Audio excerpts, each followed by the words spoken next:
नवीन जी, कुमारी सैलजा यहाँ से चुनावी मैदान में है। पहले भी वो यहाँ से सांसद रह चुकी हैं। आज तो प्रियंका गांधी भी आई थी उनके लिए रोड शो करने के लिए। किस तरीके से, पहले तो ये बताइए, यहाँ पर सिरसा में चुनाव की तैयारी चल रही है? अब तो प्रचार भी कुछ देर में खत्म होगा। क्या होने वाला है 25 तारीख को? 25 तारीख को हम बहुत भारी बहुमत के साथ कांग्रेस विजय पताका फैलाने जा रही है। ये कांग्रेस का इलेक्शन नहीं है, ये सिरसा की बेटी का इलेक्शन है। कांग्रेस बहन शैलजा जो है वो चौधरी दलवीर सिंह जी की बेटी है, जो 4 बार यहाँ से लोकसभा के सांसद रहे और इस इलाके में उन्होंने काम किया। 2 बार मेंबर ऑफ पार्लियामेंट बहन शैलजा जी भी यहाँ से रही और उन्होंने जो उस समय काम किए, जो अपने कार्यकाल के दौरान जो उन्होंने काम किए, वो आज बट वृक्ष की तरह खड़े हैं। रेलवे लाइन, बड़ी रेलवे लाइन का जब नया प्रोजेक्ट आया था हिंदुस्तान में, तो पायलट प्रोजेक्ट के रूप में सरसा मंजूर करवाया गया और उसी के कारण आज हमारा जो अनाज है, क्योंकि ये एग्रीकल्चर बेस्ड एरिया है, हमारी जो कणक है यहाँ गोदामों में पड़ी पड़ी खराब हो जाया करती थी, क्योंकि कैरेज इतना ज्यादा पड़ता था। तो वो रेलवे लाइन आने से हमारा अनाज जो है वो बाहर बंदरगाहों पर जाने लगा, एक्सपोर्ट होने लगा और हमारा इलाका उससे खुशहाल हुआ। शैलजा जी ने यहाँ एजुकेशन के लिए बहुत काम किया। उस समय उन्होंने 107 स्कूलों को अपग्रेड करवाया। वो चाहती थी भी लड़कियां पढ़े। हमारे यहाँ थोड़ा एक गांव से दूसरे गांव में लड़कियों को पढ़ने नहीं भेजते थे, तो 5वीं से 8वीं, 8वीं से +2 से बच्चों स्कूलों को अपग्रेड कराया ताकि वो लड़कियां पढ़ सके। उनकी सोच की बात कर रहे हूँ।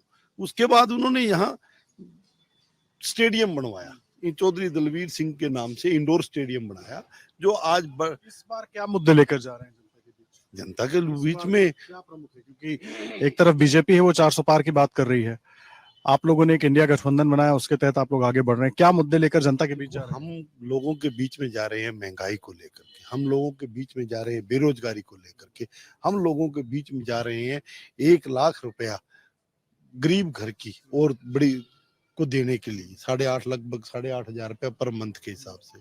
हम लोगों को नौजवान जो है अप्रेंटिस के लिए 8500 रुपये हर महीने, उनको 1 लाख रुपया लगभग बच्चे उसको देने के लिए जा रहे हैं। हम ऐसी अनेकों योजनाएं किसानों के लिए, उनकी जो डिमांड है एमएसपी को गारंटी देना, उसको हम करने जा रहे हैं। किसानों का लोन माफ करने जा रहे हैं। मतलब हर वर्ग के लिए, किसान हो, मजदूर हो, हर वर्ग को। मिडिल क्लास कहाँ आता है? मिडिल क्लास तो ये मिडिल क्लास की बात है। ये अगर आज किसान की बात करें तो वो कौन है? मिडिल क्लास है। आज अगर मजदूर की बात करें तो कौन है? मिडिल क्लास है। आज बेरोजगार की बात करें, जो जिनको 1 लाख रुपए देने की बात कर रहे हैं, वो भी मिडिल क्लास है। मिडिल क्लास व्यापारियों के लिए हम उनके लिए एक अलग से फंड बनाने जा रहे हैं।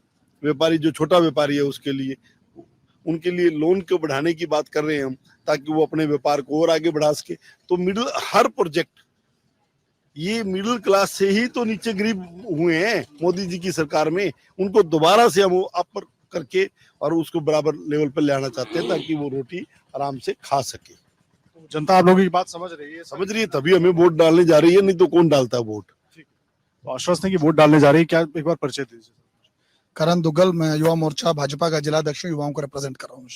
करण जी, मुद्दे क्या हैं इस बार? पहले तो ये बताइए। एक तो आपने कैंडिडेट बदल दिया, सुनीता दुग्गल जी थी सांसद, उनका टिकट कटा, अशोक तंवर आ गए। अशोक तंवर कांग्रेस छोड़ने के बाद कई पार्टी घूम के फिर बीजेपी में लैंड हुए हैं। बहुत सारे सवाल आम लोग भी पूछ रहे हैं, या तो सीधा बीजेपी में आए होते तो तस्वीर कुछ और होती है, ऐसा आप लोगों को भी लगता है? देखिए, मैं हर बार कहता हूँ, मेरे युवाओं को भी पॉलिटिक्स को समझने की आवश्यकता है।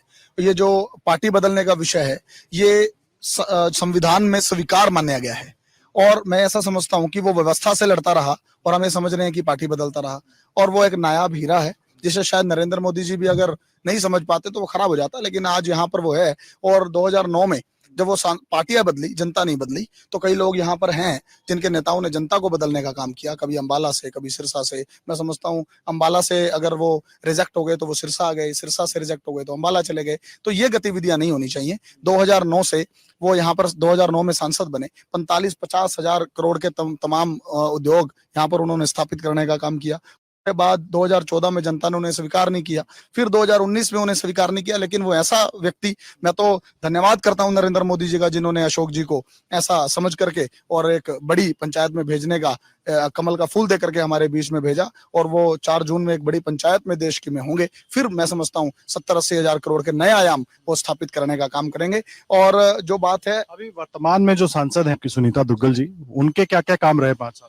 देखिए 8 ट्रेनें चलाने का काम किया उन्होंने। कैंसर पीड़ितों का जो एक सहयोग मैं समझता हूं कि एमपी कोटे से होता है वो देने का काम किया। इतने भरमार टैंकर देने का काम किया, शेड देने का काम किया। पूरे जो है शहर वासियों को अगर किसी भी चीज में कोई प्रॉब्लम, कोई आयुष्मान कार्ड में दिक्कत आई है, कोई भारत विकसित संकल्प यात्रा में उन्होंने अपना एक अहम योगदान मैं समझता हूं निभाने का काम किया। तो बहुत काम यहाँ पर किए हैं और हर बार किसी ना किसी को मौका देना चाहिए। हमारे पास प्रत्याशियों की भरमार है, हमारे पास बहुत। कांग्रेस से प्रत्याशी ला रहे हैं, कह रहे हैं प्रत्याशियों की भरमार है। आपकी पार्टी में कोई हीरा नहीं है, कहीं और से हीरा ला रहे हैं? तो देखिए ऐसा हीरा, ये मैंने आपको वैसे पहले भी कहा, ये एक स्वीकार सिचुएशंस हैं। स्वीकार सिचुएशन है, लेकिन आप कह रहे हैं, ये भी दोनों बातें कह रहे हैं ना, हमारे पास भरमार है, फिर आप कांग्रेस से आयात कर रहे हैं। नहीं देखिए, ये बिल्कुल ये जनता का सर्वे के आधार पर, जनता के सर्वे के आधार पर भारतीय जनता पार्टी की टिकट कोई ऐसे ही नहीं मिल जाती। जनता के सर्वे के आधार पर पूरा सर्वे, स्टेट और नेशनल का सर्वे कह रहा था कि अगर आप सुनीता दुग्गल को टिकट देते तो वो हार जाते। वो सर्वे ये कह रहा था कि अशोक तंवर जी को भी अगर टिकट देते हैं तो वो भी जीत रहे हैं।